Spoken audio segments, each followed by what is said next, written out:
Bismillahirrahmanirrahim. Alhamdulillahirabbil alamin. Nahmadullah ta'ala wa nashkuruh wa nusalli wa nusallimu ala sayyidina Muhammadin alladhi ballagha ar-risalah wa adda al-amanah wa nasaha al-ummah hatta atahu al-yaqin wa ala alihi wa sahbihi ajma'in. Subhanaka la ilma lana illa ma 'allamtana innaka antal alimul hakim. Rabb shrah li sadri wa yassir li amri wahlul 'uqdatam min lisani yafqahu qawli. Amma ba'd. Fa inna asdaqal hadits kitabullah wa khairal hadi hadi Muhammadin sallallahu alaihi wasallam wa syarrul umuri muhdatsatuha wa kullu muhdatsatin bid'ah wa kullu bid'atin dhalalah wa kullu dhalalatin finnar. Thumma amma ba'd. Yang dimuliakan Ayahanda Profesor Syahnur Basri, Datuk-Datuk, Profesor-Profesor, Datin-Datin, Ustaz-Ustaz, Ustazah-Ustazah, hadirin, hadirat yang dirahmati Allah. InsyaAllah pada kuliah kita pada pagi ini kita terus masuk kepada tafsir, kemudian bahagian tadabbur insyaAllah. Pada pertemuan yang lepas, kita dah bincangkan tentang ayat-ayat dan hadis-hadis berkaitan dengan sifat Ar-Rahman. Iaitu pada muka surat 38, 39 dan 40. Juga bahagian atas muka surat 41. Hari ini kita masuk kepada muka surat 41 di perenggan terakhir.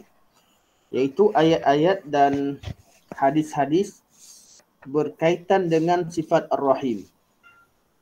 Seperti mana yang telah kita sebutkan sebelum ini, Ar-Rahman dan Ar-Rahim, kedua-duanya berasal daripada kalimah Ar-Rahmah. Nama Allah Ar-Rahman, nama Allah Ar-Rahim menunjukkan bahawa Allah bersifat rahmah, berasal dari kalimah Ar-Rahmah. Cuma bezanya adalah pada wazan, iaitu pada penggunaan bahasa. Apabila sifat rahmat dinamakan dengan wazan fa'lan, iaitu Rahman, ia bererti rahmat yang sangat luas. Dan apabila digunakan dengan wazan fa'il, ia bererti rahmat yang berterusan atau rahmat yang khusus. Maka dengan penggunaan bahasa begini, Allah gunakan sifat Ar-Rahman, Ar-Rahim dan Allah satukan dalam satu ayat, sudah pasti maknanya berbeza. Mana kaedah tafsir, bila Allah sebutkan dua nama atau dua perkara berdekatan dan Allah ulangkan, pengulangan nama, walaupun semuanya kembali pada Allah, tapi Allah ulangkan nama-nama tadi bersama, artinya tiap-tiap nama itu mempunyai makna yang tersendiri. Maka datanglah pelbagai pandangan ulama untuk menafsirkan Ar-Rahman, makna Ar-Rahman Ar-Rahim berdasarkan kepada Al-Quran dan hadis Nabi SAW.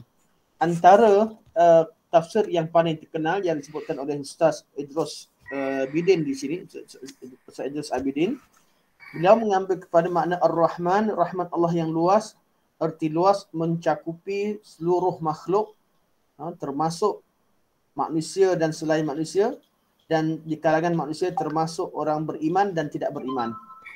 Manakala Ar-Rahim adalah rahmat khusus yang Allah Subhanahu wa kurniakan kepada makhluk yang beriman ataupun makhluk yang manusia yang beriman kepada Allah Subhanahu wa taala.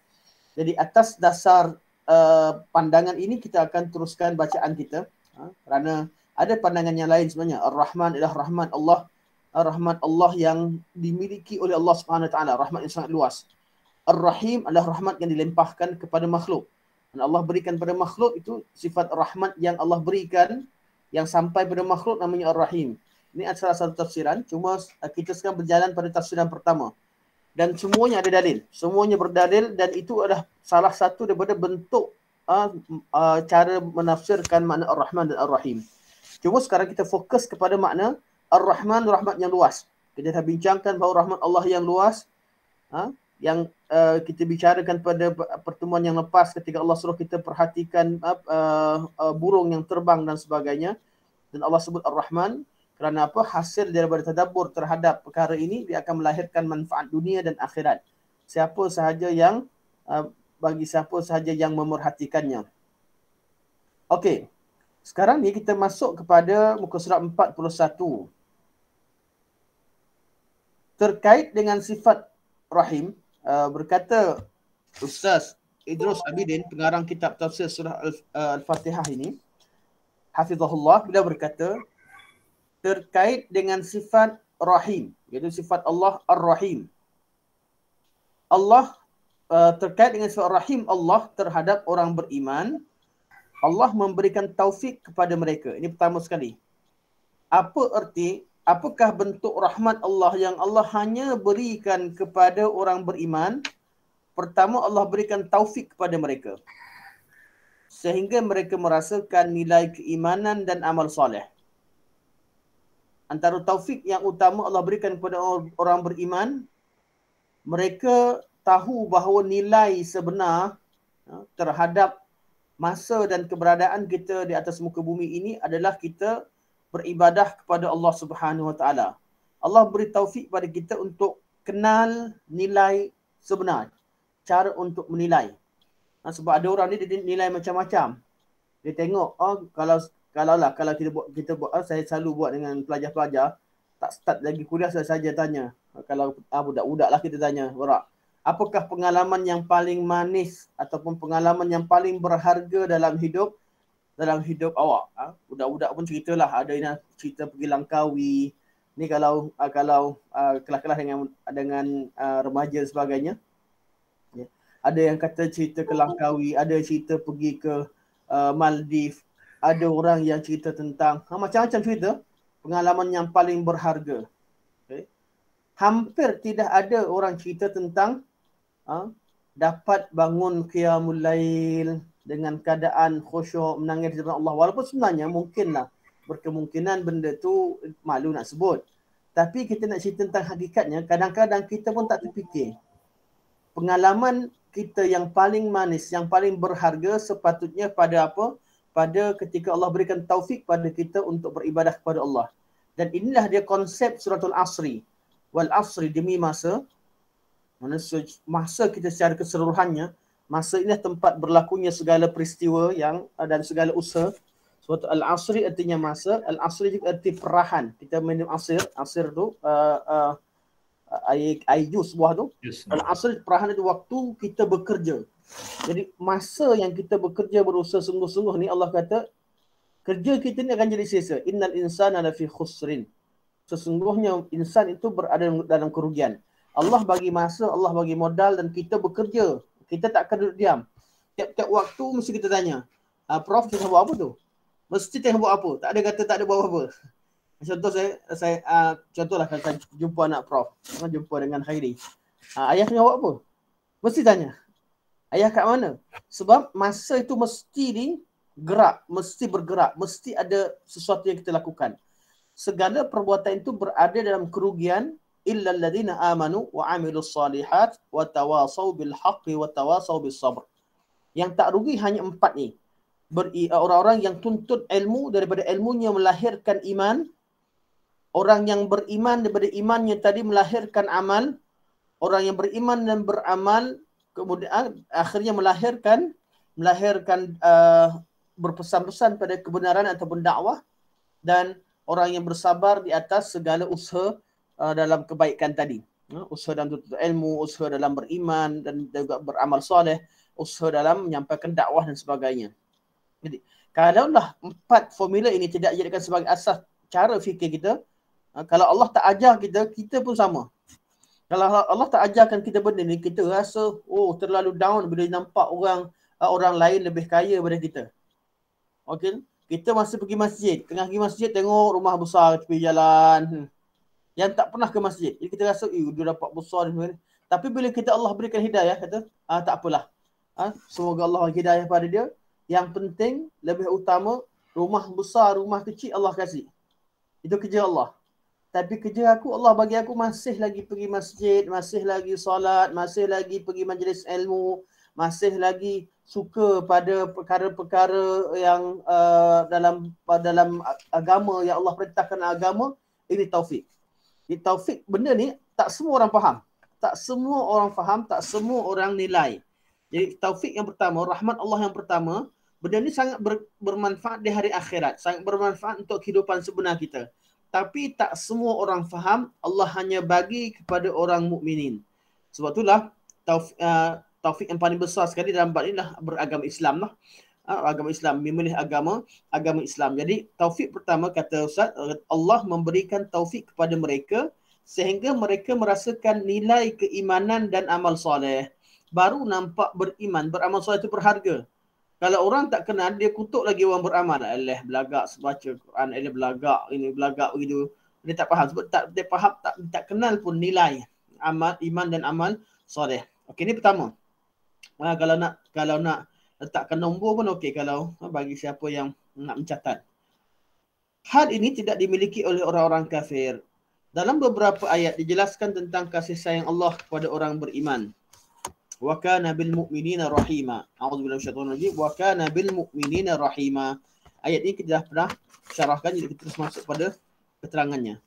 Salah satu sifat rahim Allah terhadap orang beriman, para malaikatnya memohon ampunan bagi mereka. Ini yang kedua. Kita boleh letakkan nombor 2 bagi siapa yang catat. Antara bentuk rahmat Allah yang merupakan limpahan sifat rahim Allah Subhanahu Wa Taala kepada hamba-Nya, Allah Subhanahu Wa Taala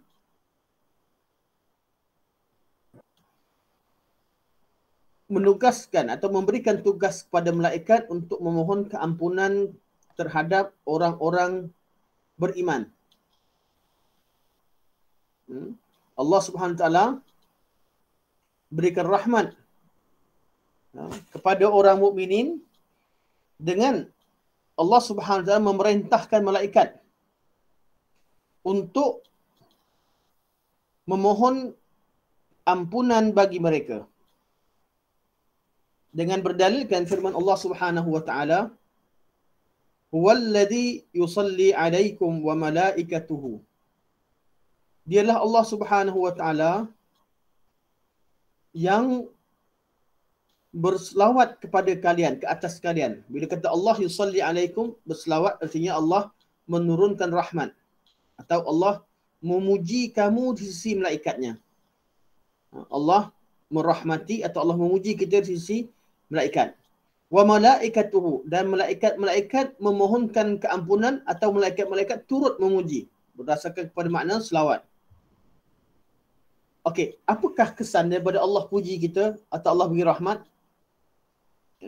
Kalau disebutkan Allah puji seseorang di langit, dia tak habis kat situ. Dia ada kesan dia. Kesan dia liyukhrijakum minadh-dhulumati ilan nur. Agar dia dapat semoga ataupun kita kata agar dia mengeluarkan kalian daripada kegelapan kepada nur. Kita ni dalam banyak benda kita bela, kita rasa kita betul. Tapi kadang-kadang apa yang kita rasa betul, kita tengah gelap. Kadang-kadang kita rasa tindakan kita ambil betul. Rupa-rupanya itulah punca kepada musibah yang datang kemudian. Sebab apa? Kita tak jelas.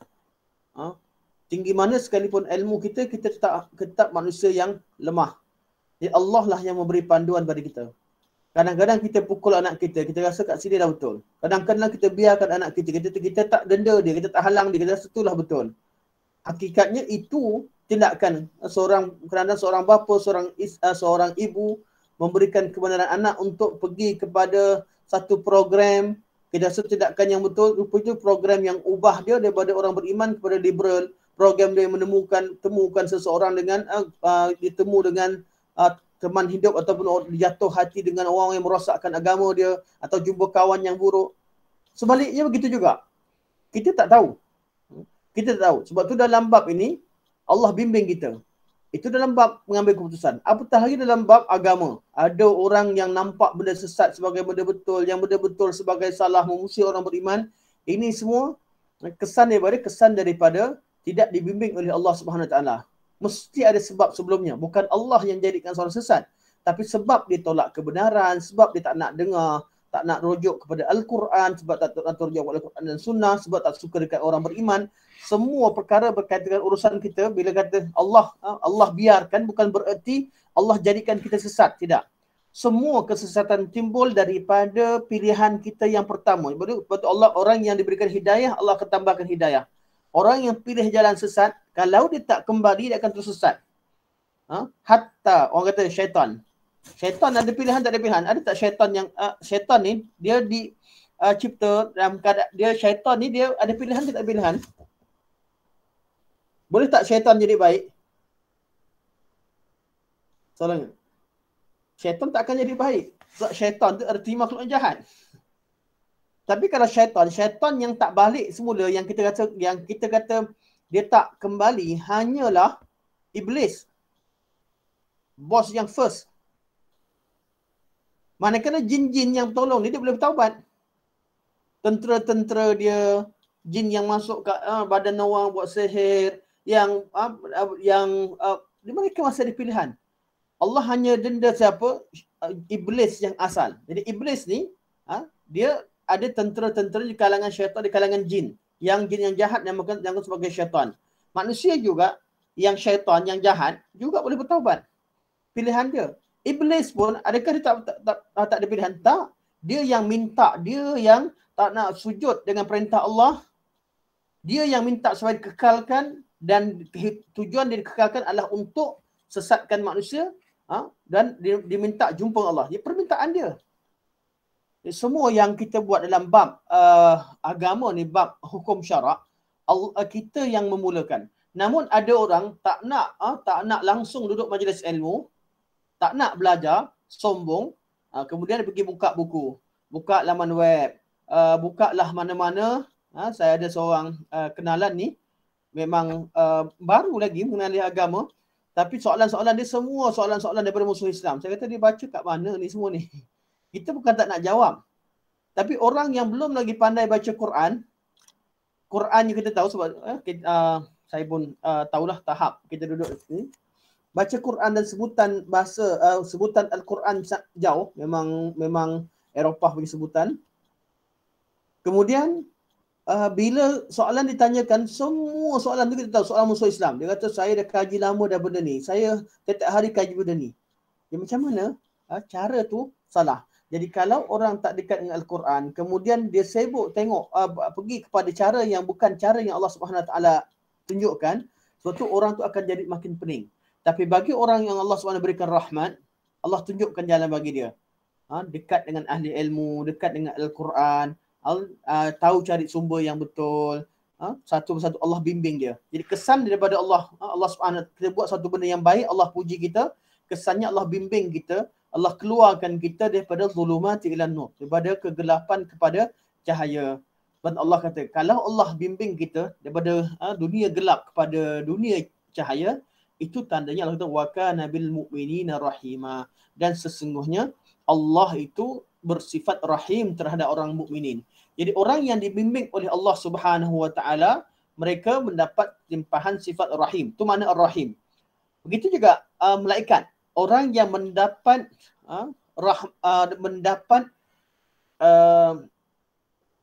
selawat ataupun pujian daripada malaikat, atau malaikat merahmatinya, atau maksudnya malaikat mendoakannya, maka orang juga mendapat limpahan sifat rahim Allah Subhanahu Wa Taala.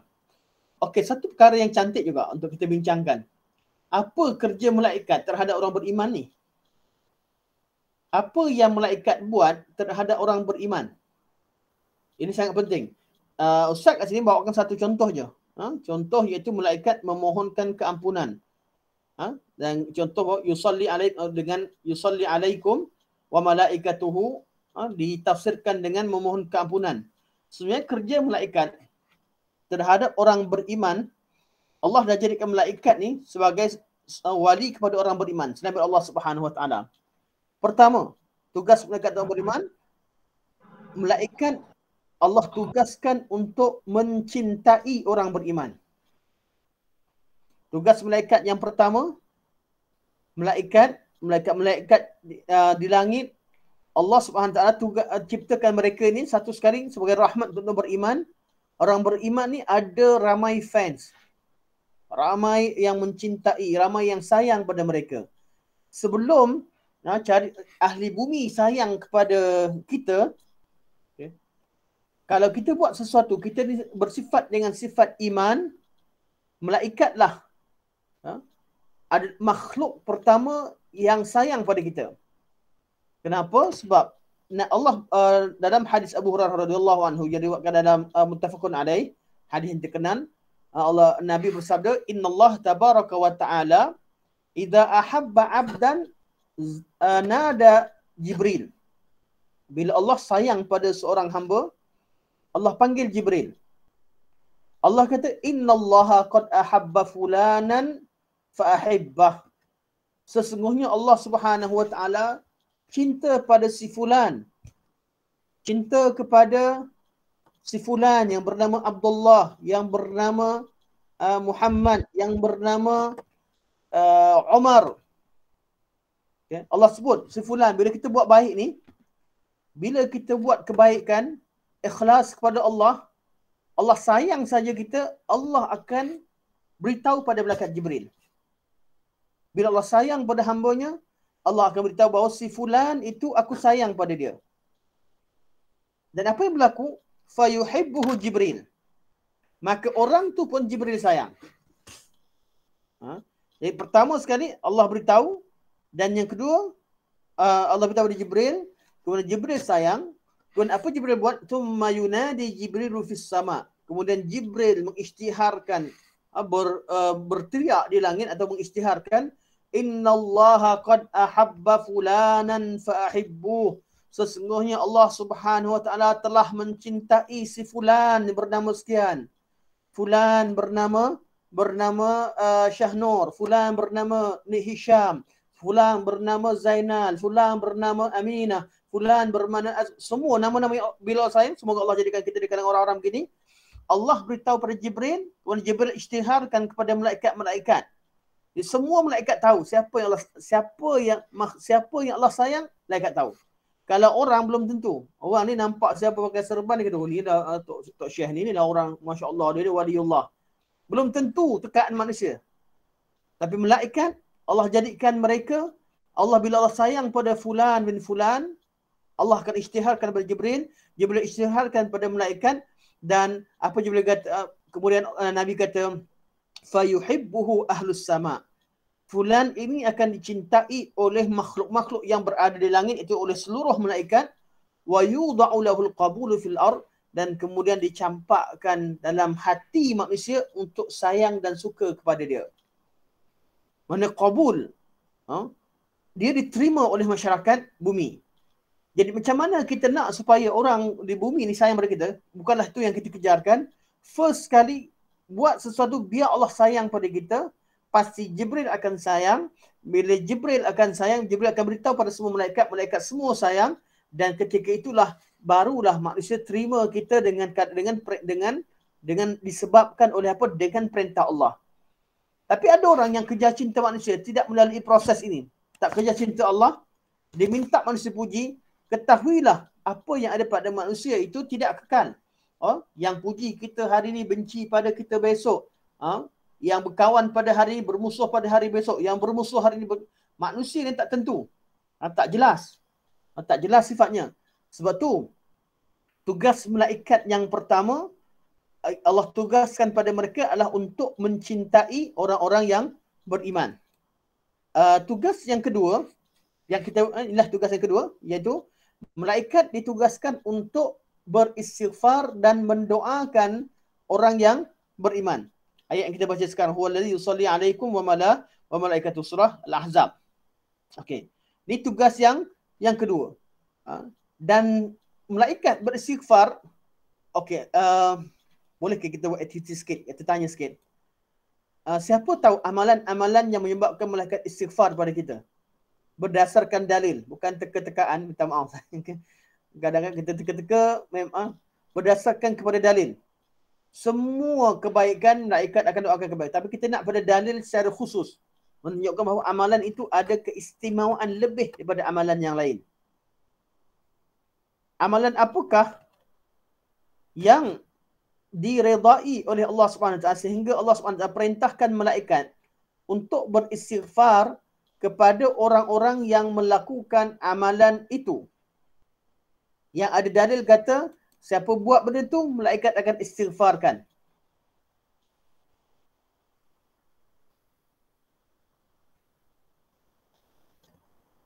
Okey, saya bagi terus insya-Allah. Pertama, orang yang mengajarkan kebaikan.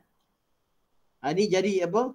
Bila kita nak sampaikan kebaikan, kadang-kadang kita ni malas nak bercakap dengan orang. Kadang-kadang malas nak malas nak masuk campur, kadang-kadang malas nak ajar.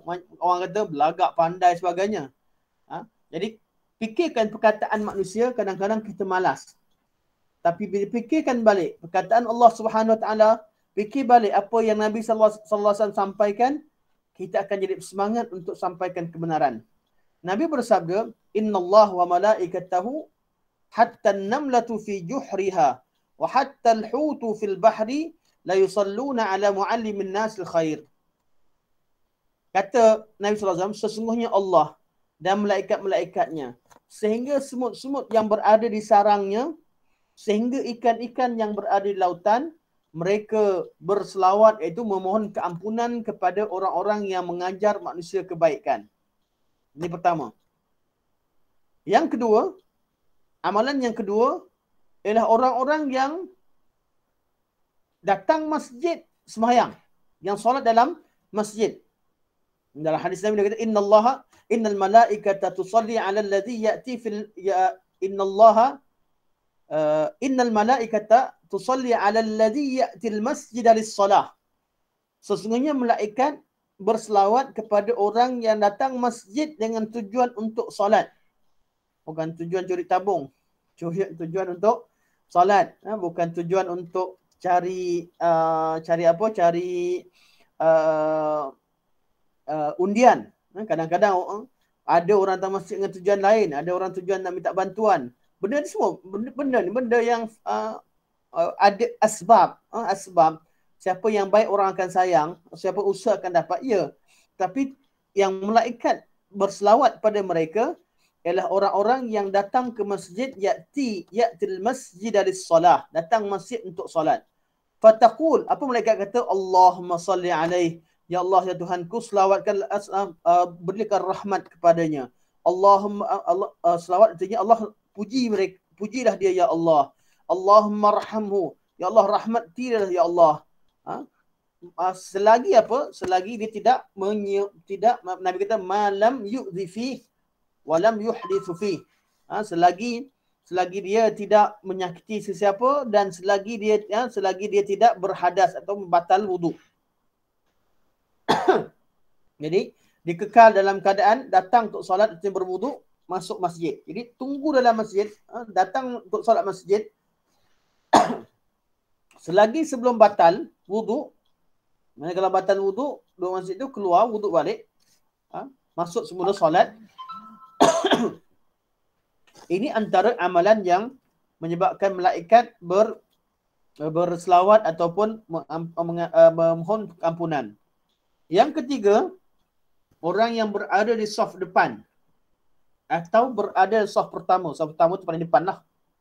Ada lafaz hadis sebut, innallaha wa malaikatahu yusalluna 'ala as-saffil awal. Allah dan malaikat berselawat ke atas orang yang berada di saf awal. Berselawat artinya makna tadi memuji ataupun merahmati.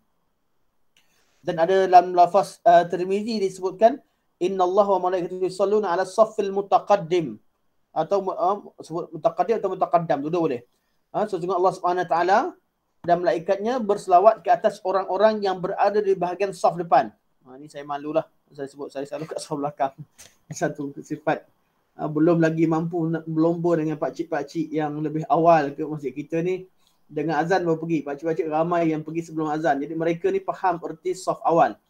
Jadi berada di saf awal, maknanya dalam solat, itu antara sebab malaikat memohonkan keampunan.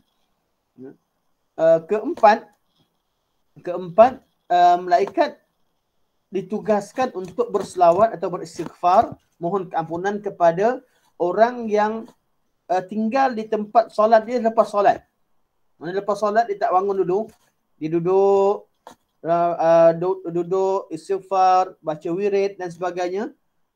Duduknya ketika dia duduk selepas solat, waktu tu malaikat sentiasa mendoakan Allah maghfir lahu warhamhu. Al-malaikatu tusalli ala ahadikum madama fi musallah alladhi salla fihi ma lam yuhdith. Sehingga malaikat akan berselawat ke atas kalian selagi kalian duduk di tempat solat kalian, sebelum selagi tidak batal wudu atau selagi tidak bangun. Kemudian Allah malaikat mendoakan Allah maghfir lahu warhamhu. Okay. Amalan yang kelima, sekarang ni kita tak mampu nak buat sangat.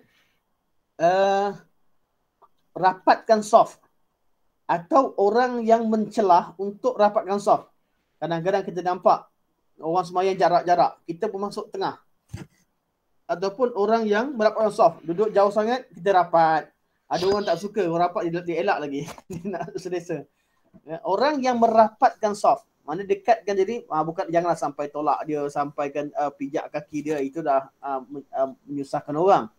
Dan maksud merapatkan saf, dekatkan diri, rapat dengan saf, rapatkan orang.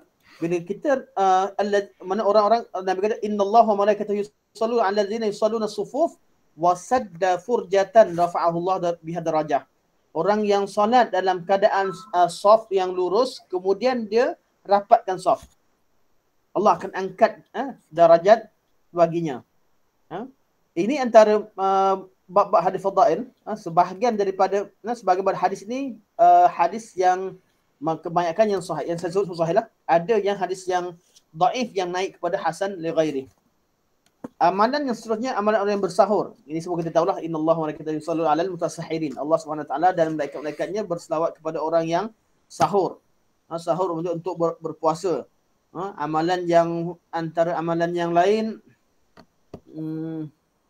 orang yang ziarah, orang yang sakit.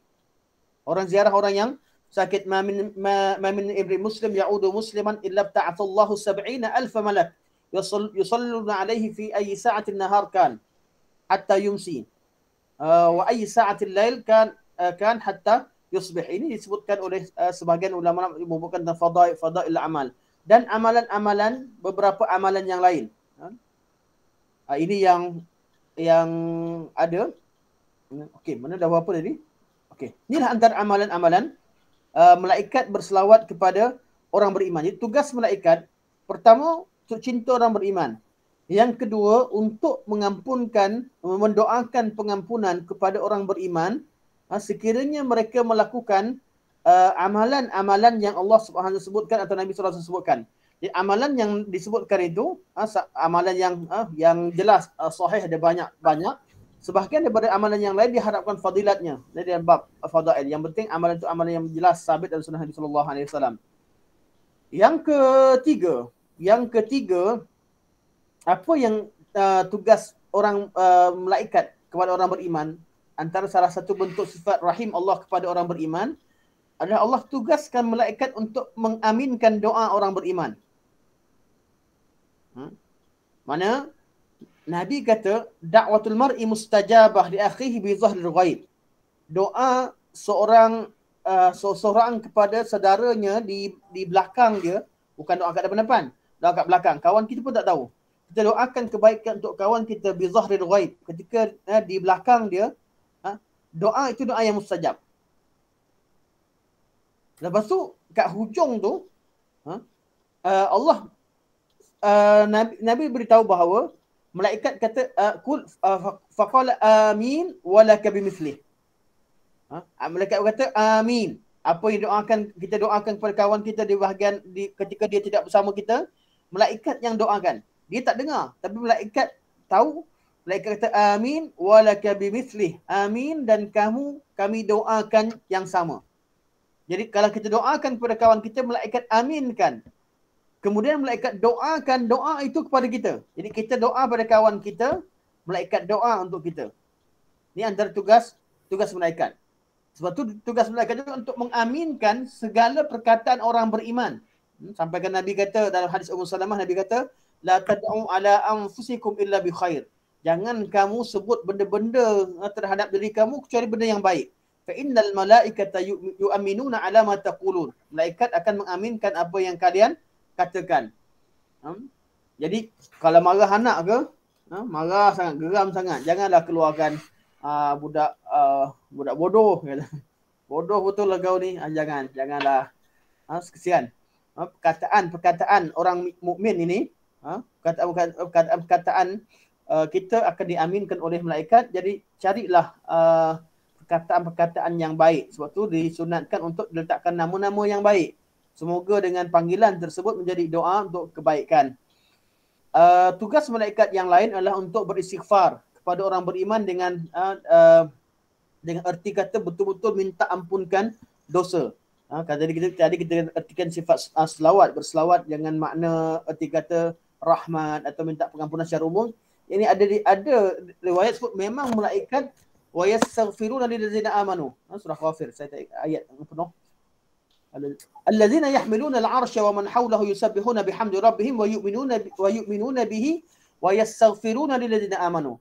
Malaikat-malaikat yang membawa arasy dan malaikat-malaikat yang berada sekelilingnya, yang terbang keliling arasy, mereka ni bertasbih dengan memuji Rabb mereka. Mereka beriman kepada Allah Subhanahu Wa Taala dan mereka wa yastaghfiruna lillazina amanu. Orang yang beriman ni, malaikat yang terbang keliling arasy, mereka mendoakan dan beristighfar kepada orang-orang yang beriman. Ini semua bentuk sifat rahim Allah. Tak ada orang kafir dapat. Semua orang beriman dapat doa-doa tadi. Sebab tu antara yang lain malaikat hari ini penting. Yang ni penting. Kaitan dengan tasjil malaikah. Kita sebut malaikat ni dia ada catatan dia untuk hari Jumaat. Idza kana yaumul jumu'ah kana ala kulli babin min abwabil masjid malaikatun yaktubuna al-awwal fal-awwal fa idza jalasa al-imamu tawwul suhuf wa ja'u yastami'una dzikra. Malaikat pada hari Jumaat ada kat pintu-pintu masjid buat catatan, buat kertas. Siapa masuk dicatat ni orang pertama, yang kedua masuk ni orang kedua. Dia buat catatan. Bila imam duduk khutbah saja, mula nak khutbah, dia tutup mushaf, dia pun ikut sekali dengar khutbah. Ini amalan kita hari inilah. Tak tahu siapa yang dapat turn. Sekarang turn dah tambah. Kalau di Selangor dah tambah. Tapi hari ini saya tak dapat turn. Cuba nak walk in beberapa tempat lah. Jadi kalau dapat kita pergi awal tu, malaikat catat. Jadi kalau lah kita nampak buku catatan tu, kita akan bangga di hari akhirat. Nombor berapa selalu? Tengoklah nombor berapa. Yang dapat pergi alhamdulillah, tapi antaranya ialah tugas malaikat mencatat orang-orang yang solat. Dan banyak lagi lah antara tugas malaikat sampaikan salam. Malaikat Allah nama malaikat sayyahin. Inna lillahi malaikatun sayyahin yuballighuni an ummati assalam. Bila kita bagi salam pada Nabi sallallahu alaihi wasallam, kita kata Allahumma shalli wa sallim ala Muhammad, malaikat sampaikan salam pada Nabi sallallahu alaihi wasallam. Artinya apa? Bukan Nabi dengar apa yang kita cakap, hanya bab salam. Ramai orang salah faham apa? Ya Rasulullah begini-begini. Ini satu benda yang salah. Okay. Nabi dengar bab selawat, bab salam ni sebab Allah Subhanahu Wa Taala ciptakan malaikat sayyahin untuk sampaikan salam pada Nabi dan Nabi jawab. Bukan bererti lepas Nabi wafat, Nabi meninggal, kita pergi menjerit panggil Nabi sallallahu alaihi wasallam. Kalau begitulah keadaan Nabi sallallahu alaihi wasallam, macam mana dengan keadaan selain daripada Nabi sallallahu alaihi wasallam? Sebab tu lebih baik dalam bab beramal ni, jangan kita amal ikut perasaan. Amal ikut apa yang Nabi sallallahu alaihi wasallam ajarkan. Dan tugas malaikat yang lain, tugas malaikat lagi adalah tugas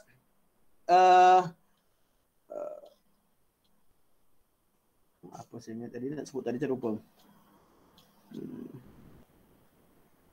Okey, ketika solat jenazah dan sebagainya. Ketika solat jenazah, ketika majlis ilmu dan macam-macam. Yang penting malaikat ni Allah tugaskan, penciptaan malaikat ni adalah sebagai rahmat terhadap orang-orang beriman.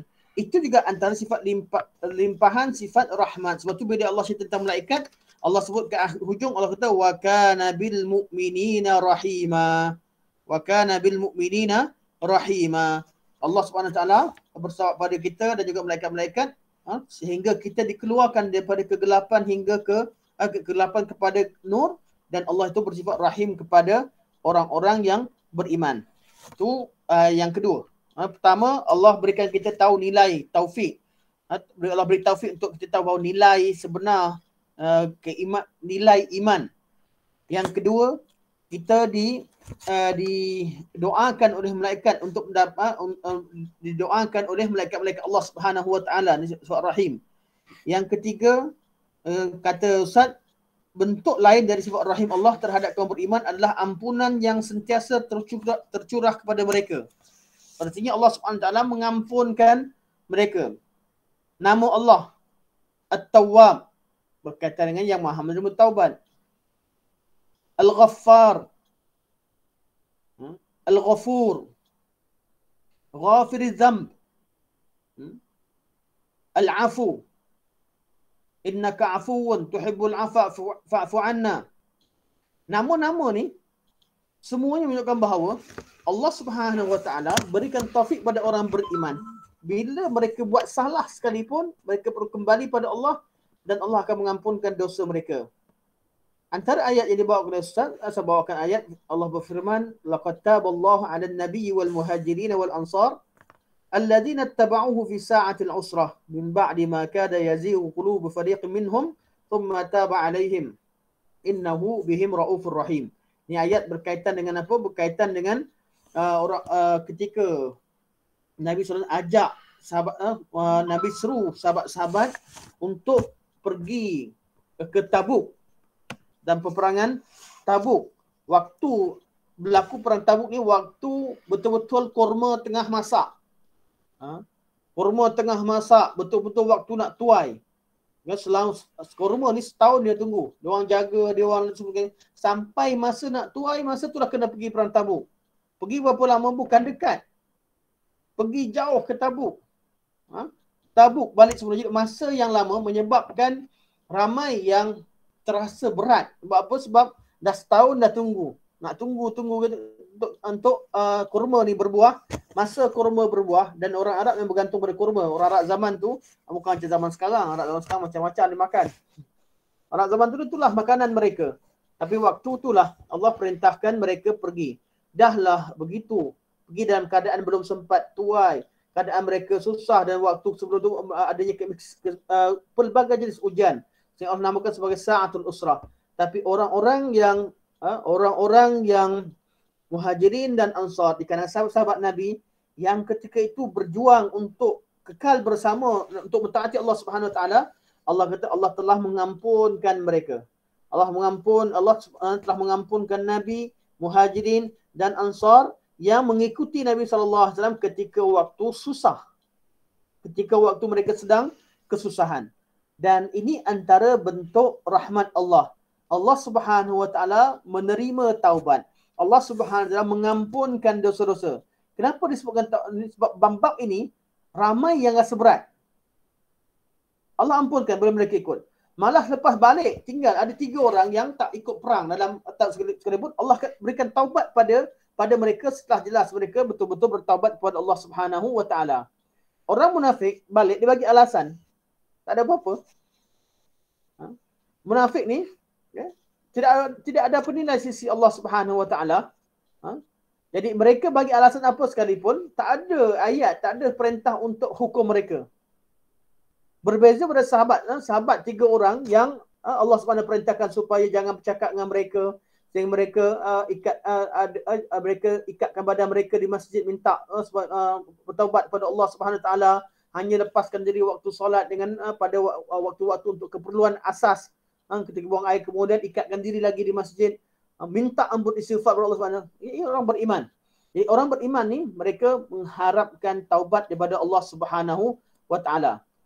Taubat ni sangat sebab itulah selalu kita temukan nama Allah At-Tawwab digandingkan dengan nama Ar-Rahim. Fatalaqa Adamu min rabbih kalimatin fataba alaihi innahu huwat tawwabur rahim. Kemudian Adam terima, Allah ajarkan kepada Adam menerima ajaran dari Allah Subhanahu Wa Taala untuk memuji Allah dengan kalimah-kalimah istighfar yang Allah ajarkan, fataba alaih, maka Allah menerima taubatnya. Innahu huwat tawwabur rahim. Sesungguhnya Allah itu bersifat at-tawwab ar-rahim, menerima taubat dan ar-rahim. Menunjukkan bahawa ar-rahim ni antara sifat rahim Allah adalah Allah menerima taubat. Lepas tu digandingkan kalimah ar-rahim atau nama ar-rahim dengan nama at-tawwab. Nama at-tawwab itu Allah Subhanahu Wa Taala menerima taubat. Menerima taubat. Dalam ayat yang lain, bila Allah sebut illal ladzina tabu wa aslahu wa bayyanu fa ulaika atubu alaihim wa ana at-tawwabur rahim. Kecuali orang-orang yang bertaubat, orang-orang yang melakukan islah, orang-orang yang menerangkan isi kandungan Al-Quran, Alkitab dengan sebenar, fa ulaika atubu alaihim. Mereka orang-orang yang aku terima taubat mereka, wa ana at-tawwabur rahim. Dalam ayat yang lain Allah kata alam ya'lamu anna Allah yaqbalu at-taubata an ibadihi wa ya'khudhu as-sadaqat wa anna Allah huwa at-tawwabur rahim. Walaula ayat lain walaula fadlullahi alaikum wa rahmatuhu wa anna Allah tawwabun hakim. Jadi tawwab ni digandingkan dengan rahim, digandingkan dengan hakim. Kebanyakan dengan rahim. Allah SWT menerima taubat kerana Allah kesiankan kita. Allah terima taubat kerana Allah maha mengetahui, Allah maha hikmah dalam segala perkara. Jadi antara bentuk sifat rahim Allah Subhanahu Wa Taala ialah Allah SWT memberikan taubat kepada orang-orang beriman. Kemudian saat berpindah pada hadis. Dalam hadis qudsi Rasulullah bersabda, wa an Abi Hurairah radhiyallahu anhu 'anil Nabi sallallahu alaihi wasallam fima yuhki an Rabbih tabaraka wa ta'ala. Daripada Abu Hurairah radhiyallahu anhu, daripada Nabi sallallahu alaihi wasallam, yang Nabi menceritakan atau Nabi menyampaikan daripada Tuhannya. Tuhannya berkata, Allah berfirman, adnaba 'abdun dzamban faqala Allahumma ighfirli dzambi. Seorang hamba telah melakukan satu dosa, kemudian dia berdoa, ya Allah ampunkanlah dosaku. Ini kali pertama. Faqala Allah tabaraka wa ta'ala aznaba 'abdi dzamban fa'alima anna lahu rabban yaghfiru dzamba. Allah berkata, hamba-Ku melakukan dosa dan dia mengetahui bahawa dia memiliki Rabb yang mengampunkan dosa. Wa ya'khudhu bidzambi thumma 'ada fa'aznab. Kemudian dia balik semula buat dosa sekali lagi. Faqala, kemudian berkata, ai Rabb ighfir li dzambi, wahai Tuhanku, ampunkanlah dosaku. Faqala tabaraka wa ta'ala, kali kedua Allah kata aznaba 'abdi dzamban fa'alima anna lahu rabba yaghfiru dzamba wa ya'khudhu bidzambi.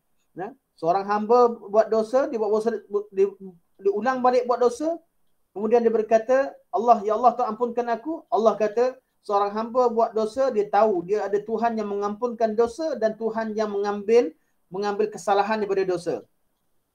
Allah kata, qad ghafartu li 'abdi falyaf'al ma sya'. Aku telah ampunkan hamba-Ku, maka buatlah apa sekalipun selagi disentiasa ingat kepadaku untuk istighfar. Seolah-olah Allah suruh kita buat dosa ataupun buat dosa buat lagi. Tidak. Hadis ini berkaitan dengan rahmat Allah yang maha luas. Sifat rahim Allah Subhanahu Wa Taala mengampunkan dosa.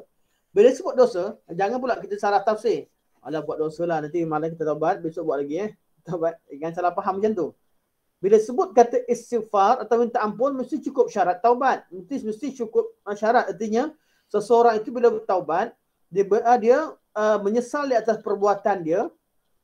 Dia bercita-cita untuk ulang.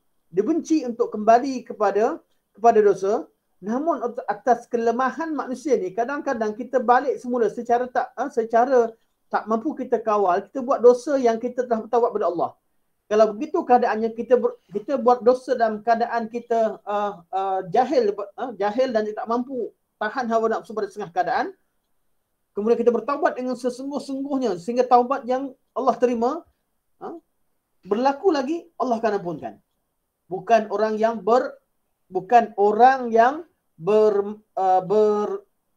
bermudah-mudah dengan soal dosa. Sebab tu Allah kata fa'alima annahu rabban yaghfiru dzamba wa ya'khudhu bidzambi. Allah ampunkan dosa dan Allah ambil kesalahan dan Allah catatkan ataupun Allah balas dosa dia. Jadi Allah cerita bahawa dia tahu bahawa Allah Subhanahu Wa Taala mengampunkan dan mengambil kesalahan. Kedua-duanya perlu balance. Bukan bererti seseorang buat dosa dan kemudian sambil lewa berdoa. Tidak. Dia berdosa, kemudian dia bersungguh-sungguh berdoa dengan penuh ilmu dan dia tahu Allah boleh ampunkan, Allah boleh tidak ampunkan. Dengan hak betul Allah Subhanahu Wa Taala, Allah kata, kalau begitu keadaan dia bertaubat kepada Allah, Allah akan terima. Sekalipun dia kadang-kadang balik semula melakukan dosa yang sama, dan kalau dia, bila dia tersalah, orang beriman ni buat salah dia terus istighfar dan dia minta ampun dengan Allah Subhanahu taala dengan sesungguhnya, kalau begitu keadaannya Allah akan mengampunkan. Allah kata seterusnya begitu. Artinya tidak ada sifat rahim Allah SWT. Allah SWT tidak membenarkan kita putus asa. Ada orang bila ulang-ulang berdosa yang sama, dia putus asa. Saya tak boleh dah tinggalkan dosa tu, tak. Sampai satu masa nanti kita nak tinggalkan dosa, memang begitu keadaannya. Dosa yang kita dah terbiasa buat, nak tinggal lama-lama buat semula. Kali kedua tu makin lama.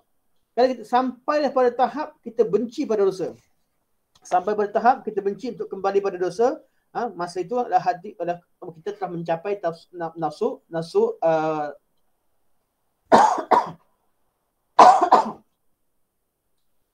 nafsul mutmainnah.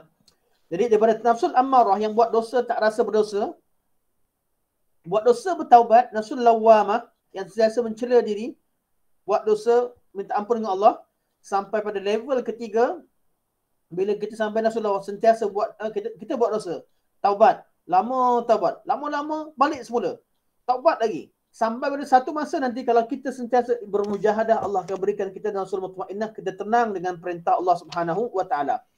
Ini makna sifat Ar-Rahim yang disebutkan oleh yang disenaraikan oleh Ustaz Idrus Abidin dalam buku beliau.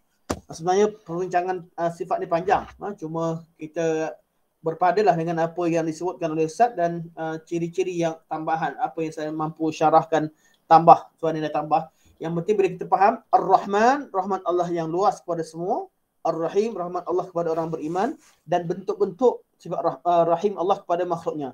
Kenapa kita Ar-Rahman rahmat yang luas, Ar-Rahim? Sebab memang ada dalil ayat Quran sebut tentang taubat je Rahim, tentang orang beriman je Rahim. Menunjukkan bahawa Ar-Rahman itu umum untuk semua, Ar-Rahim itu khas untuk orang-orang yang beriman. Ianya berkaitan dengan balasan Allah Subhanahu Wa Taala terhadap orang-orang beriman ataupun kurniaan Allah terhadap orang-orang yang beriman. Balasan di akhirat. Kurniaannya di dunia. Allah berikan kita beramal di dunia dan balasannya di hari akhirat, ataupun Allah berikan keberkatan di dunia.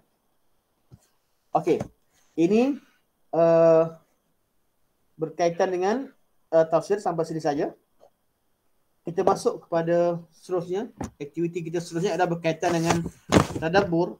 Dan untuk tadabbur kita sampai pada sampai kita pilih untuk bincangkan tentang makna iyyaka na'budu wa iyyaka nasta'in. Dalam ayat ni ulama tadabbur kat mana? Tamu ulama tadabbur, kenapa ulang-ulang balik iyyaka 2 kali? Iyyaka na'budu wa iyyaka nasta'in. Kenapa tak kata iyyaka na'budu wa nasta'in? Bahasa Arab pun nampak bunyi sedap juga. Tapi Allah ulang balik iyyaka na'budu wa iyyaka nasta'in. Dan sebahagian daripada ulama membincangkan tentang bila kenapa Allah letakkan iyyaka na'bud, Allah tak kata na'buduka. Maksudnya mendahulukan maf'ul. Tadabbur ni banyak tempat. Cuma yang kita nak fokuskan pada kelas kita kali ni, yang 2 kelas sebelum ni dan kelas hari ni, ialah pada kenapa Allah dahulukan kalimah iyyaka na'bud mendahului iyyaka nasta'in. Ini ayat ni, satu ayat ni Ibn Qayyim tulis kitab Madarajus Salikin ataupun syarah kitab Manazilus Sa'irin. Di kitab yang kalau dalam saya punya ni cetakan saya 8 jilid besar. Kalau kitab yang asal saya nampak yang lebih banyak, saya tak pasti berapa jilid. Jilid yang tebal lah. Tebal. Saya pun tak ingat 8 jilid atau berapa jilid. Ini antara kitab-kitab yang terperangkap di rumah Bukit Beruntung. Saya lepas ni pergi rumah Beruntung. Minggu lepas lepas pada kuliah, pergi ke rumah sana. Rupanya masa PKP, tak dapat pergi ke rumah sana, ada orang bocorkan bumbung. Bumbung dah bocor ke atas, air dah masuk dah terus sekali. Alhamdulillah kitab dia selamat. Yang lain semua habis. Ya, Ustaz, ni ada 2 rumah ke ada 2 orang rumah ni? Ada 2 rumah, satu rumah je. Ni rumah sewa, itu rumah sebab dia aktiviti jauh, banyak jadual di bahagian sini. Jadi sewa menyewa sini. Kat sana ada rumah, asalnya banyak bergiat di bahagian sana, tapi adalah kebanyakan kenalan kita sini, keluarga sini. Asalnya sebab orang rumah berada di Kuis dulu. Jadi dekat dengan tempat rumah belajar. Lama-lama dah sementara tunggu rumah habis belajar sebagainya, dah terbiasa dengan bahagian di sini. Sebenarnya Bangi ni lagi selesa di sebelah sini. Jok aja tu, asalnya nak ke sana. Jok aja, jok. Tapi Ustaz, yang iyyaka na'budu wa iyyaka nasta'in ni, kalau kita tengok kumpulan kuburiyun yang digelar sebagai orang kuburiyun ni lah, kubur. Dia seolah-olah nampak warak, nampak ni, tapi dia pergi menyembah kubur, dia pergi ke kubur-kubur dan sebagainya, kan? Dan grup ni kita tengok kumpulan yang macam ni agak diterima di Malaysia ni. Kumpulan kuburiyun ni. Ya. Terima kasih Prof. Ya. Masya Allah. Ini satu hakikat. Walaupun berat nak sebut, saya sebenarnya dalam kuliah-kuliah berat nak sebut kalimah kuburiyun sebab kalimah yang sangat orang kata apa, akan jadi bom nuklear pada orang. Orang sangat pantang dengan benda ni, tapi hakikat benda memang benda wujud. Apa yang ulama dulu sebut kuburiyun, cara-cara yang disebutkan, ciri-ciri disebutkan oleh dalam kitab-kitab dahulu, cuba dihidupkan semula. Seperti kuburiyun, mengagungkan kubur sehingga semua amal ibadah mereka rasakan ada fadilat kalau dibuat kat kubur. Jadi kebanyakannya orang-orang bukan kebanyakan, asalnya tujuan mereka lakukan perkara ini adalah tujuan untuk beribadah kepada Allah Subhanahu Wa Taala. Namun cara faham itu tersalah. Salah faham. Sebab tu dalam bab ibadah ni, bab ulama kata selalu ibadah isti'anah dengan hidayah. Sering perlu kepada 3 gandingan. Iyyaka na'budu wa iyyaka nasta'in ihdinas siratal mustaqim. Selalu ulama sebut apa? 3 benda ni sangat dia perlu berganding. Pertama, dalam ibadah kita iyyaka na'bud. Kita usaha sungguh-sungguh hanya sembah pada Allah. Yang kedua, nak sembah pada Allah ni bukan mudah. Allah bantu kita, la haula wala quwwata illa billah wa iyyaka nasta'in. Bila orang dengar hayya 'alas salah, kita baca la haula wala quwwata illa billah. Sebab apa? Kita ni memang nak sembahyang, tapi belum tentu kita boleh sembahyang. Kita memang nak qiyamul lail, belum tentu kita dapat bangun. Allah yang tolong kita. Betul, iyyaka na'budu wa iyyaka nasta'in. Kemudian untuk beribadah pada Allah ni belum tentu lagi kita betul. Kita kena kerja seterusnya ihdinas siratal mustaqim. Tunjukkan kami jalan yang lurus. Sebab apa? Orang yang masuk masjid pun ada 2 kumpulan. Yang sama-sama pergi majlis ilmu pun pergi kat sini belajar macam ni, pergi kat sini belajar macam tu. Sebab tu proses bila Allah bagikan kita hidayah untuk beribadah ni satu perkara yang sangat baik. Namun hidayah agama Allah agama yang sangat mahal sehingga ianya memerlukan pengorbanan. Pengorbanan kita apa? Korban diri kita untuk bekerja, untuk berusaha dengan pertolongan daripada Allah Subhanahu Wa Taala, ibadah dan isti'anah, dan korbankan masa kita dan usaha kita untuk tuntut ilmu. Korbankan air muka kita kadang-kadang. Saya ada seorang pakcik belajar ngaji, minta mengaji. Umur dah tua, baru nak belajar ngaji. Tapi dia kata saya sampai bila saya nak malu, kubur dah dekat. Lama dah saya malu, dia kata. Daripada muda sampai umur dah dekat 60 ni, malu lama dah. Sekarang ni sedar, saya rasa tak lama dah umur saya nak belajar juga, nak hilangkan malu. Ini bagus. Artinya terpaksa kita turunkan air muka kita untuk tuntut ilmu. Ihdinas siratal mustaqim. Dan ilmu yang jalan yang betul itu, selain daripada kita dapat hidayah pada Allah, kita ada Allah tunjukkan jalan. Ada contoh sebelum kita. Siratal ladzina an'amta alaihim. Siratal ladzina an'amta alaihim, jalan orang-orang yang kamu beri nikmat di kalangan nabiyyin, siddiqin, syuhada, salihin. Sebab tu first kali bila beribadah ni tengok nabi-nabi buat macam mana. Apa yang Nabi buat? Adakah Nabi ajar kita bila nak minta sesuatu pergi kat kubur? Tidak ada petunjuk. Nabi suruh kita qiyamul lail. Kalau Nabi pergi kubur, Nabi mendoakan. Ya, disyariatkan pergi kubur, bukan tidak, bukan bererti, bukan bermakna kita ni anti ziarah kubur, tak. Ziarah kubur. Pergi kat kubur, doakan untuk Nabi doakan untuk ahli baqi', Nabi doakan untuk pernah pergi ke Uhud. Manakala kita lalu satu kawasan, kita doakan, kita beri salam sebagainya, itu cara Nabi ajarkan. Bukan bererti kita anti orang ziarah kubur, tidak. Tapi kalau ada orang merasakan bahawa amal ibadat yang dibuat perlu dikubur, ini satu masalah. Yang kedua, tapi kita tak boleh lagi namakan orang kuburiyun, itu saja. Kemudian sampai ke tahap dia sembah kubur. Ada orang sampai sembah kubur dengan erti kata meminta pertolongan daripada ahli kubur. Sampai kubur itulah dibuang duit, keramat, sampai ke tahap melakukan syirik. Mungkin tahap tu, dan dia selalu dibuat dengan keadaan dia memang tak terpisah, mungkin kita namakan kuburiyun. Istilah ni istilah yang berat juga sebenarnya. Takut orang yang baru ikut-ikut kita chop mereka. Jadi mereka ni Allah berikan, Allah dah bagikan pada mereka kerajinan untuk beribadah. Tinggal lagi kita ajak mereka untuk tuntut ilmu, belajar cara ibadah yang ditunjukkan oleh nabi-nabi alaihi wassalatu wassalam, oleh orang nabiyyin, siddiqin, syuhada dan salihin. Jadi orang yang paling utama kita ikut adalah Nabi sallallahu alaihi wasallam. Dan kenapa disebut ada orang kata kan orang Nabi Allah sebut soleh? Ya, orang soleh tak dinamakan soleh kecuali ikut pada Nabi sallallahu alaihi wasallam. Kerana orang salah faham seolah-olah bila ikut pada ulama dia terpisah dari Rasulullah. Tidak. Ikut pada ulama kerana ulama mewarisi Nabi sallallahu alaihi wasallam. Ulama warasatul anbiya. Jadi apa yang ulama sampaikan, sebabkan kita tak pernah jumpa Nabi dan kita tak hafal hadis Nabi. Takkan kita syaratkan semua orang awam pergi hafal hadis Nabi? Tanya kat rumah orang awam kat mana Sahih Bukhari pun tak ada. Kalau kita buat ramai-ramai ada sekarang ni, kita ada berapa orang ni? 25 orang. 25 orang. Berapa orang yang ada Sahih Bukhari dalam rumah? Ini yang betul-betul belajar ni. Bukan cerita orang awam yang tak pernah kenal agama. Kita yang betul-betul belajar hadir. Berapa orang yang ada Sahih Bukhari, Sahih Muslim ataupun Kutub Sittah dalam rumah? Kalau kita kaji betul-betul, di kalangan yang betul-betul belajar pun belum lagi ada sumber. Yang dah ada kitab, yang ada kitab. Yang baca berapa orang?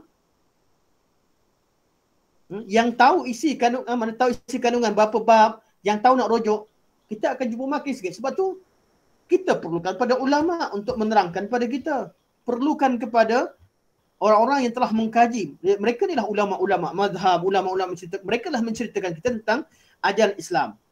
Tentang ajaran Islam, apa yang Nabi sampaikan. Jadi kita ikut pada ulama. Islam ikut ulama kerana apa? Kerana mereka memahamkan kita kepada sunnah Rasulullah sallallahu alaihi wasallam. Tapi kalau ada diketahui dengan jelas mereka tersilap ataupun yang berlakon jadi ulama, ramai.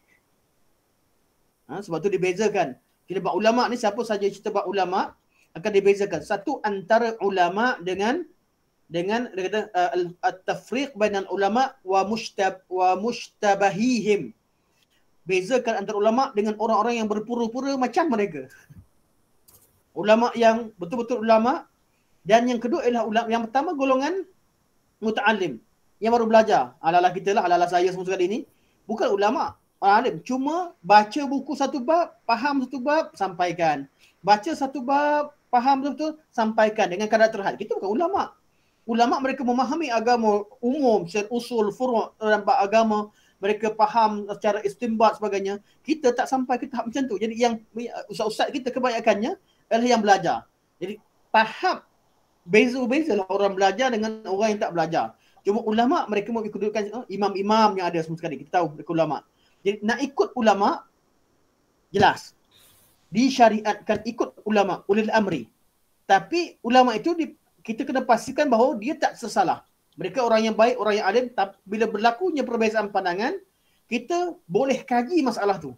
Kaji dengan sebenar-benarnya Ya? Dan bila buat kajian ataupun kita merasakan, mana ramai yang buat kajian, dah 10-20 orang buat kajian, orang kita percaya, mereka bawakan dalil depan mata kita, sampai kita yakin yang mana betul, kita ikut. Kalau tak, peganglah, ambil pada ulama, taklid mereka, tawakkal ala Allah. Itu bagi orang awam.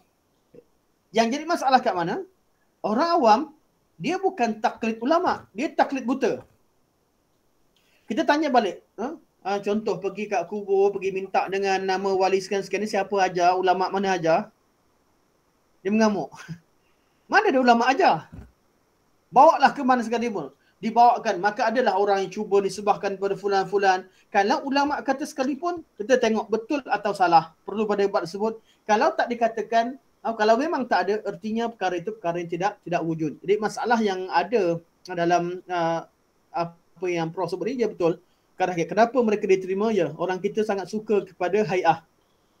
Asalnya sayangkan sunnah Nabi. Sayangkan jubah, sayangkan serban, sayangkan cara pakaian Nabi SAW.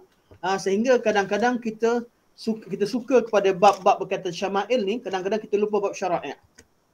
Saya sebut, ada 5 ilmu kita nak kenal Nabi SAW. Pertama sekali, semua ni termasuk ilmu sunnah lah. Dalam sunnah Nabi SAW. Cuba kita pecahkan. Pertama, ilmu sirah yang mengkaji tentang perjalanan hidup Nabi SAW. Yang kedua, ilmu syara'i'. Apa yang Nabi perintah, apa yang Nabi larang. Yang ketiga, ilmu syama'il. Pribadi Nabi SAW, cara Nabi berpakaian dan sebagainya. Cara Nabi berpakaian, cara Nabi sikat rambut, ni ilmu syama'il. Yang keempat, ilmu khasa'is. Syariat khusus yang Allah hanya turunkan kepada Nabi SAW. Hanya dipraktikkan pada Nabi SAW. Yang kelima, ilmu dalail. Ilmu membuktikan tentang kebenaran Nabi SAW. 5 ilmu ni selalu bila kita belajar, bagi siapa yang ingin berdakwah, dia kena menguasai 5 ilmu ni dengan kadarnya. Tahu cara guna. Nak dakwah dengan non-Muslim, tahu ilmu dalail. Bukti-bukti kebenaran Nabi SAW dan cara berhujah dengannya. Kalau nak cerita orang datang, saya mimpi jumpa Rasulullah. Tengok ilmu syama'il macam mana. Dan tengok pada ilmu syara'i'. Adakah mimpi tadi, walaupun mimpi jumpa Nabi dengan sifatnya, adakah boleh mengubah syariat atau tidak? Ada orang dicelaru kat sini. Ada orang dicelaru. Dijadikan syama'il sampai seperti syara'i'. Artinya, agungkan pakaian Nabi SAW sehingga kadang-kadang seolah-olah kalau siapa pakai baju macam tu, pakai baju macam ni, sehingga apa yang dicakap tak boleh ikut syariat. Ini jadi masalah. Apabila guru diagungkan, terutama yang berpakaian, kerana mereka agungkan orang yang berjanggut ataupun orang yang ikut sunnah Nabi dalam bab-bab. Benda ni semua betul, bukan salah, benda betul. Dengan berjubah, dengan berserban, dengan pakaian sempurna begitu. Sehingga kadang-kadang mengagungkan orang yang begini, sayangkan syama'il Nabi SAW, sehingga kadang-kadang menyamakannya dengan bab syariat. Seolah-olah mereka tidak salah dalam bab syariat. Bab syariat, bab lain lagi. Perlu pada kajian lagi. Sebab tu, kita perlu balancekan. Perlu tahu di mana kedudukannya. Ada orang yang sangat utamakan mimpi. Bab syama'il, dia tengok mimpi. Ada orang, jadi kalau dapat mimpi jumpa Rasulullah, baguslah. Satu benda nikmat yang besar dan semua kita mengharapkan perkara demikian. Namun, Nabi SAW tidak akan mengajarkan sebarang syariat baru kerana memang agama Nabi dah sempurna. Mimpi jumpa Nabi untuk kebaikan, untuk Allah Nabi berikan khabar gembira atau Nabi SAW benda-benda yang tidak ada kaitan dengan syariat, tak apa. Tapi kalau disyaratkan mesti betul, sahih mimpi dan sebagainya. Tapi jangan sampai ada orang yang terima amalan dari mana Nabi ajarkan. Last sekali dalilnya kepada mimpi Nabi. Sedangkan agama Nabi dah sempurna. Kalau Nabi datang ajarkan amalan begini dan begitu, ada amalan baru Nabi ajarkan, sudah pasti itu bukan Nabi SAW. Nabi datang, kalau Nabi mengingatkan, ya mungkin. Tidak mustahil apa yang dah sedia wujud dalam Al-Quran dan sunnah Rasulullah SAW. Jadi balik kepada apa yang Prof sebut, betul lah. Orang kita diterima, pertama sebab orang kita tidak syak lagi, orang kita ramai yang masih jahil. Yang kedua, memang ada aliran begini. Ini masalah. Dan orang kita pergi belajar macam tu, ustaz-ustaz pun ada belajar, itu yang diterima. Aliran tu wujud, ditambah dengan sifat sayang kepada orang soleh tu tinggi. dan kita tidak tahu tentang ilmu syariat secara mendalam, yang diketahui adalah sunnah-sunnah yang zahir, sunnah-sunnah jibiliyah atau cara-cara berpakaian. Sehingga kan ada orang tak kenal sunnah Nabi kecuali pada makanan-makanan. Saya pernah di Mekah saya syarah tentang mengikuti sunnah Nabi SAW di Madinah. Kepentingan ikut sunnah Nabi SAW. Dah ceramah hampir sejam tu. Jemaah ada yang menangis, ada yang semua khusyuk. Owner travel datang, dia bagikan kesimpulan. Terima kasih banyak-banyak. Oleh itu kita pergi kebun kurma ni beli banyak-banyak. Ini dah makanan sunnah. Ya Allah, balik pula masjid pada kurma. Kita cakap tentang sunnah Nabi lain. Ada orang faham sunnah Nabi ni, kepentingan amalkan sunnah Nabi adalah makan kurma. Kita tak kata tak penting benda. Benda ni penting tapi tak sama dengan bab syariat. Dia bab syama'il Nabi SAW. Okey, insya-Allah. Okey, kita balik kepada iyyaka na'budu wa iyyaka nasta'in. Kenapa didahulukan ibadah ke atas isti'anah?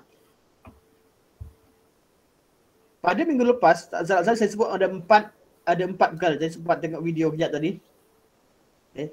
Pertama, ibadah hak Allah. Isti'anah hak makhluk. Maksudnya ibadah ni, kita beribadah kepada Allah. Isti'anah meminta pertolongan, Allah tolong makhluknya. Jadi hak makhluk. Jadi hak Allah lebih didahulukan berbanding dengan hak makhluk. Jadi bab apa sekalipun, bila berkaitan hak Allah dengan hak makhluk, dahulukan hak Allah daripada hak makhluk. Tapi dalam bab menunaikan hak, dalam bab meminta lepaskan hak dan meminta ampun sebagainya, manakala kita nak bertaubat sebagainya, ambil harta orang, okay, dengan Allah kita boleh minta Allah direct. Tapi hak makhluk dia tak akan terlepas kecuali kita pergi minta maaf atau pulangkan kezaliman perkara yang kita lakukan, kita ambil daripada orang, daripada makhluk, pulangkan kepada tuannya. Okey, yang kedua, iyyaka na'budu, itu ibadah hanya pada kau kami sembah. Inilah dia ghayah ataupun tujuan Allah ciptakan makhluk. Jalannya macam mana? Jalannya melalui al-isti'anah, minta tolong Allah Subhanahu wa taala. Jadi al-ghayah didahulukan daripada wasilah. Sebab tu iyyaka na'bud adalah ghayah. Iyyaka nasta'in hanyalah wasilah. Jadi tujuan utama kita berdoa sebab kita tujuan untuk beribadah pada Allah. Antaranya adalah dengan cara Allah berikan pertolongan pada kita. Yang ketiga, iyyaka na'bud, ibadah adalah berkaitan dengan uluhiyah. Manakala iyyaka nasta'in berkaitan dengan rububiyah. Sudah tentu uluhiyah adalah maksud dan rububiyah adalah asas. Asas dengan level paling tinggi, tujuan yang paling tinggi adalah kita sembah Allah. Asas untuk sembah Allah adalah kenal Allah. Jadi sembah Allah lebih utama, maksudnya lebih tinggi, mana level yang paling tinggi lebih daripada rububiyah, kenal Allah. Kenapa? Sebab orang yang sembah Allah pasti kenal Allah. Belum tentu orang kenal Allah sembah Allah Subhanahu wa taala. Berarti uluhiyah itu merangkumi rububiyah. Bukan bererti rububiyah tak penting. Rububiyah ni semua rububiyah kenal Allah Subhanahu wa taala dengan sebenar-benarnya satu perkara sangat penting. Dan dia akan bawa kepada uluhiyah. Jadi uluhiyah takkan berlaku, sembah Allah dengan sebenar takkan berlaku kecuali mengandungi rububiyah. Kadang-kadang orang kata tak penting rububiyah. Tak, rububiyah sangat penting. Takkan kita mampu sembah Allah dengan sebenar kecuali kenal Allah dengan sebenar. Jadi iyyaka na'bud berkaitan dengan menyembah Allah Subhanahu wa taala.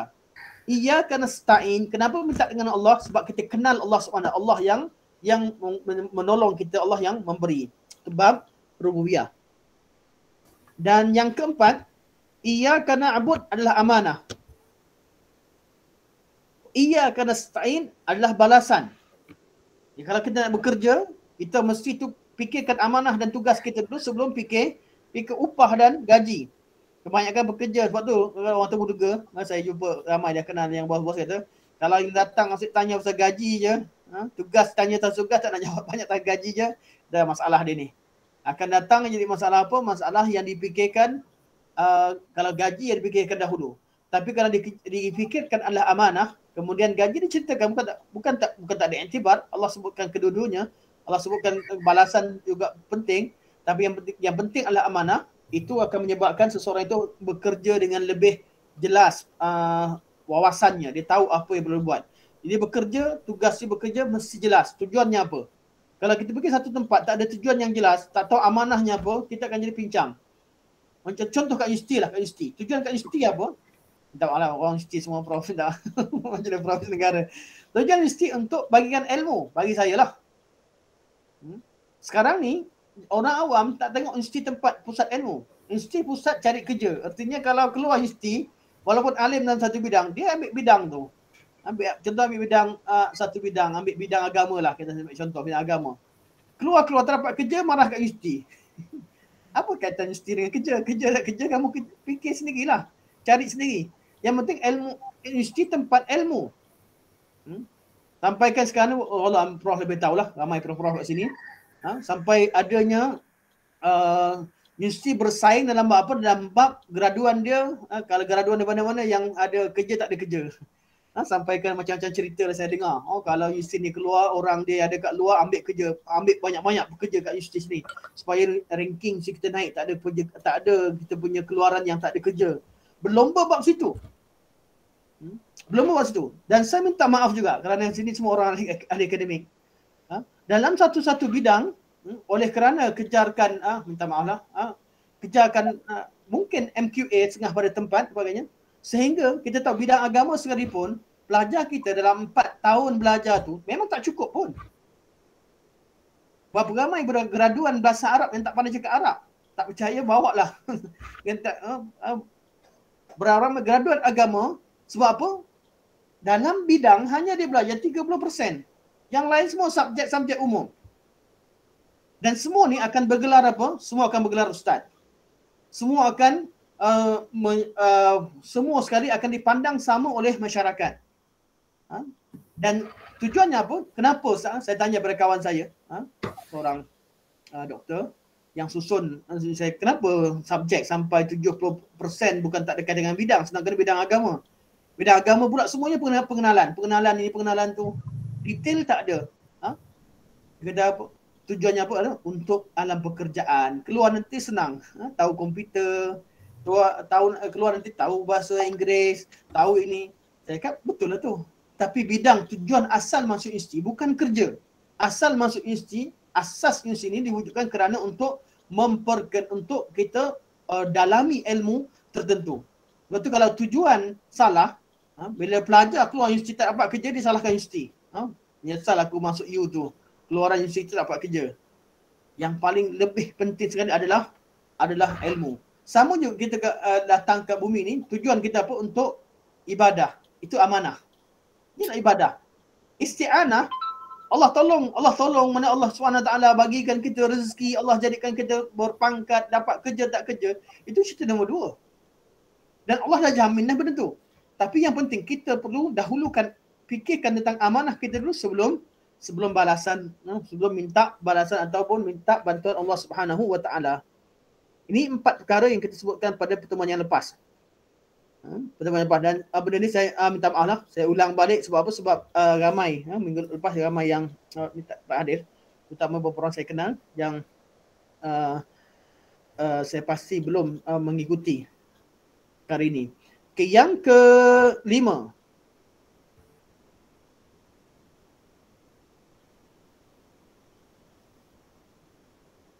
ibadah, mana iyyaka na'bud adalah perkara taqarrub. Mana confirm orang yang buat ibadah ni, dia nak dekatkan diri kepada Allah Subhanahu Wa Taala. Dia nak ibadah, dia nak taqarrub, nak mendekatkan diri kepada Allah Subhanahu Wa Taala. Tetapi orang yang minta tolong Allah, belum tentu dia nak dekat diri dengan Allah. Dia cuma nak something. Ada orang yang pergi sujud sembah Allah, memang dia orang yang beribadah pada Allah, memang dia sembah Allah. Dia memang nak dekat diri dengan Allah. Ada orang tak pernah sembahyang, kecuali solat hajat masa nak periksa. Dia isti'an, dia tak pernah berdoa pada Allah. Doa masuk rumah dia, doa keluar rumah dia tak pandai, masuk rumah tak pandai, doa makan tak pandai, semua tak pandai. Sampai aksiden baru angkat tangan, ya Allah, ya Allah. Jadi lepas selesai saja, lulus saja ujian, buku dicampak buang. Tak ada apa-apa, habis. Buku tak ada, apa tak ada. Budak kita habis SPM macam mana berlaku isu tu. Belum bawa kereta ramai-ramai, buku dibuang kat tepi longkang. Tengoklah kat mana dewan-dewan peperiksaan. Buku-buku nota, habis saja periksa subjek tu.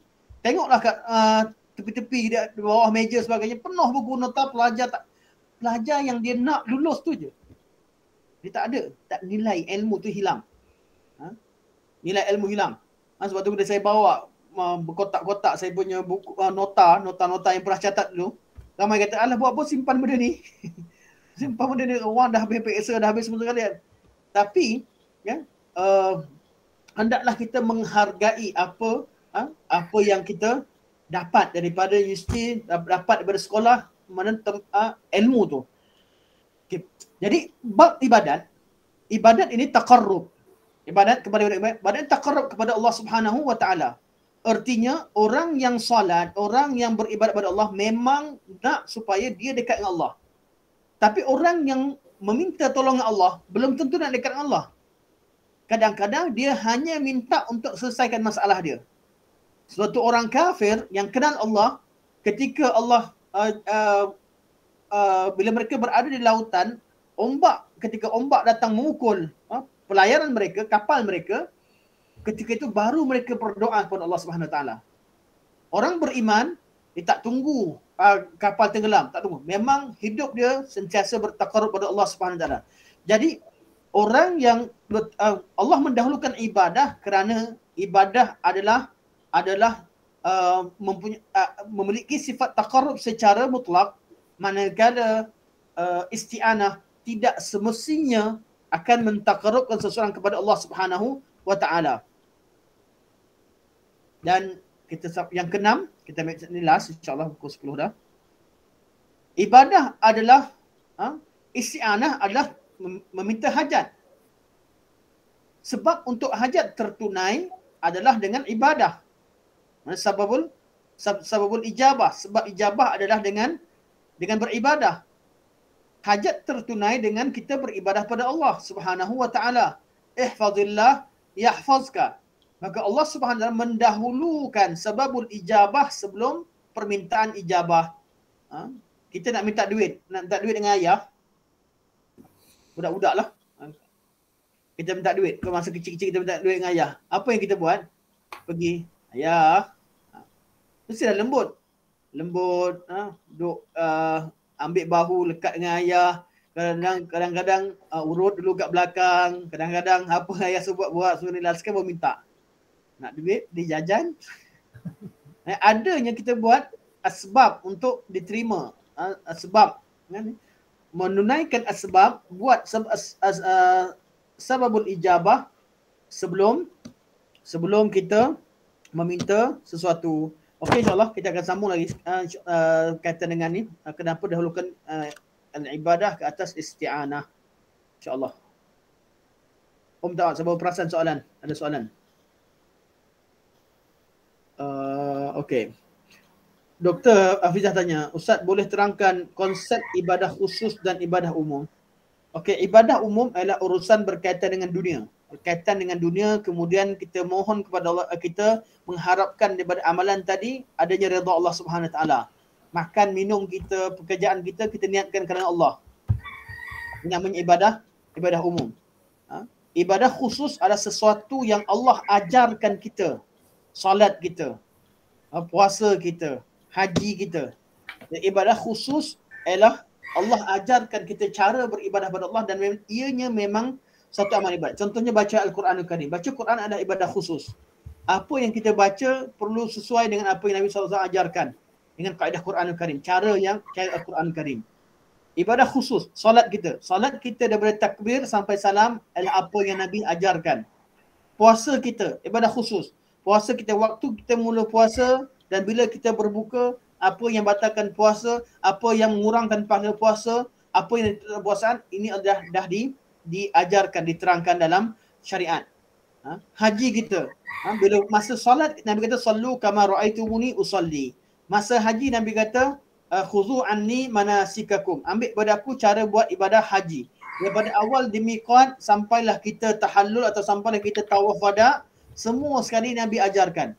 Jadi bab bab ibadah khusus ia perlu kepada dalil. Artinya sebabkan ibadah khusus apa yang diajarkan perlu ada dalil yang menunjukkan bahawa Nabi SAW ajarkan perkara tersebut. Ibadah umum, kita pergi kerja, niat ya Allah ya Tuhanku, mudahkanlah urusan ni ya Allah, mudahkanlah aku kerja, semoga nanti insya-Allah kalau gaji keluar ya Allah, aku nak gunakan sebahagian daripada gaji ni untuk beribadah padamu ya Allah. Ya Allah Tuhanku aku berniaga, aku bekerja ni untuk cari rezeki, sara anak-anak ya Allah, semoga mereka jadi anak soleh ya Allah. Ya Allah jadikan ini ikhlas. Mereka kita jadikan urusan dunia ni kurniaan untuk bertakarrub pada Allah Subhanahu Wa Taala, maka jadikan ibadah umum. Jadi urusan kita tak lari pada dua, sama ada ibadah khusus atau ibadah umum. Masuk masjid, solat ibadah khusus, ketika kita keluar cari rezeki sebagainya ibadah umum. Jelas insya-Allah, doktor? Kalau doktor ada pandangan boleh doktor kemukakan, ataupun pernah dengar cara ulasan yang lebih mudah difahami.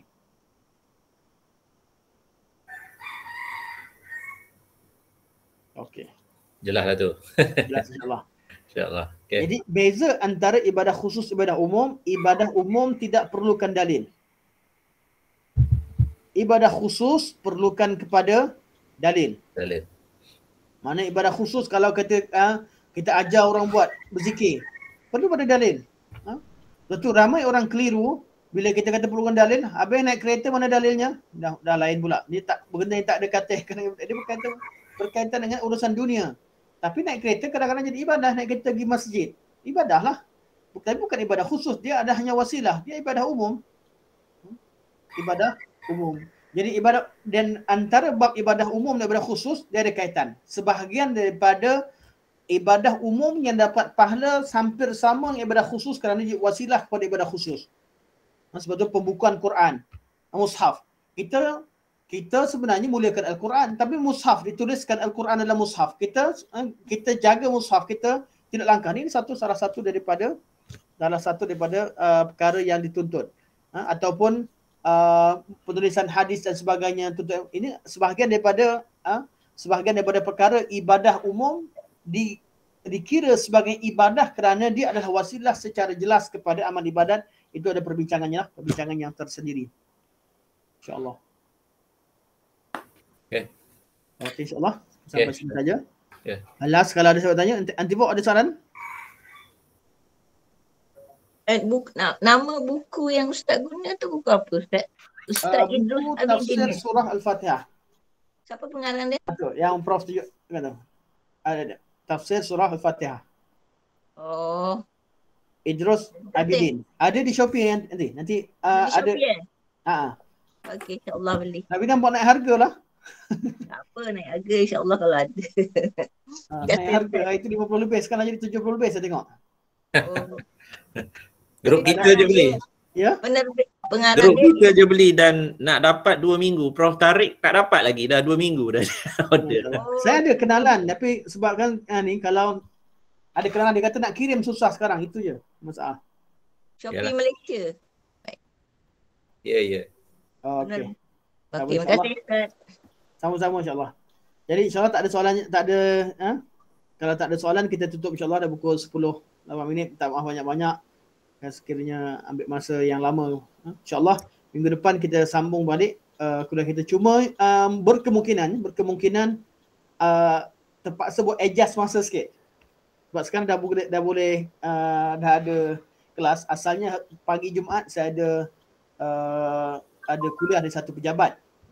Jadi sekarang mereka dah mula bincang hari ini. Saya cakap kekalkan dulu kami hari ini. Kata Pak pergi untuk adjust balik. Adjust sikit masa dan insyaAllah saya akan bincang dengan Prof. InsyaAllah. Mereka pun belum bagi jawapan yang jelas. InsyaAllah boleh. Awalkan sikit daripada biasa. InsyaAllah. Okey. Boleh. InsyaAllah. Okey insyaAllah. InsyaAllah.